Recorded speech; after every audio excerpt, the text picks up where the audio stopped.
machine.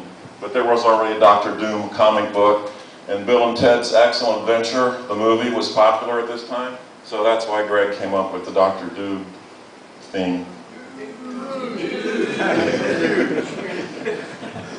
We do have our own dude. Who's the dude? You're a dude!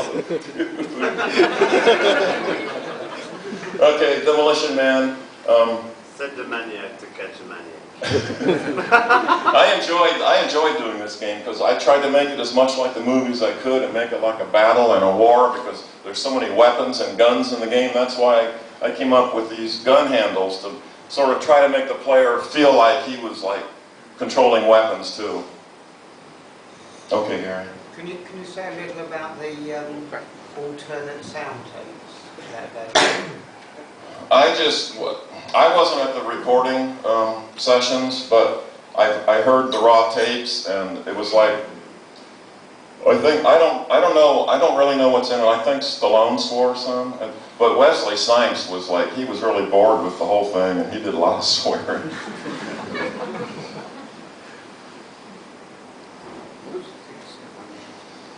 So we went to the show where Steve's Star Trek game was presented, and they had this Klingon character who was trying to kill me. And then the next picture is a Borg character. Well, I found out that, and this was when I was working on Demolition Man, so I found out her name was Tracy Coco, and she appeared every week on the Star Trek The Next Generation series. She was always in the background pretending like she was moving some controls and stuff. But she also had a walk-on part in the very beginning of the Demolition Man movie. And so after we talked to her for a while, we got her to be in our sales video. I don't know if any of you have seen the Demolition Man sales video, but that's how we got her, because she was actually in the movie. And then this was my first control handle that I designed. I carved it out of styrofoam insulation, and then we had two models made just so I could see if it felt good and felt right. And then I built a set that kind of looked like some kind of cryo prison for us to use in the sales video. So I built all of this junk here. This is actually an old terrarium. This, in America, it's called a sump pump well. It goes in your basement in the ground. And then we had a fog machine. We were pretty proud of it because we used it a lot in that movie. And that's Tracy and her Demolition Man get-up.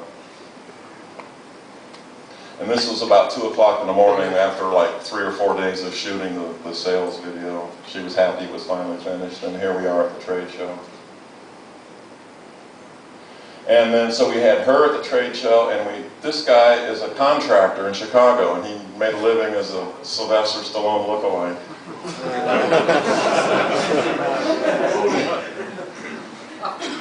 You know who that is.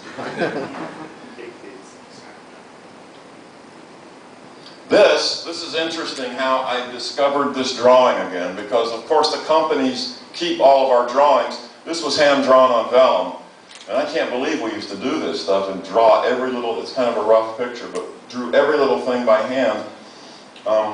This spring, all of Steve Kordak's memorabilia was at WMS Industries Gaming Division, and they still had all of his pinball memorabilia. Well, Larry DeMar and Duncan Brown and Larry's going to take control of all of that stuff, and Duncan Brown and I went over to WMS with our pickup trucks and carried all of this stuff back to Duncan's, and for some reason 3 or 4 of my drawings weren't archived with the other drawings. They were just separate in Steve's office, so it was pretty cool to see my old, this was my very first pinball game. This was my, no, this is Elvira, isn't it? Alright, never mind. This is, but it was cool to see my old Elvira drawing again. This is me motivating the design team. That's Tony Pugh, he was the mechanical designer, and that's Mark Panaccio, he was the programmer. Okay. And that's Tony's reaction to my motivation.